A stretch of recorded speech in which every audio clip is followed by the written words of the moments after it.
9 plus 3 raised to the power of 2 times 2. 3 raised to the power of 2 is 3 times 3.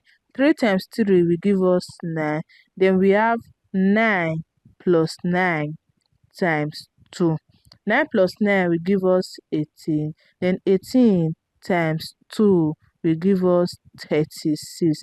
36 is wrong because we do not work with the order of operation, which is PEMDAS.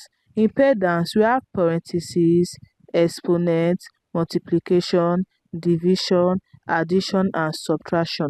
Multiplication and division have equal priorities, such as addition and subtraction, working from your left to your right, in order to arrive in a very correct answer. Let us solve the right answer to this question. First of all, we are going to solve our exponent because it comes first. 3 raised to the power of 2 is the same thing as 3 times 3. 3 times 3 will give us 9. Then we have 9 plus 9 times 2.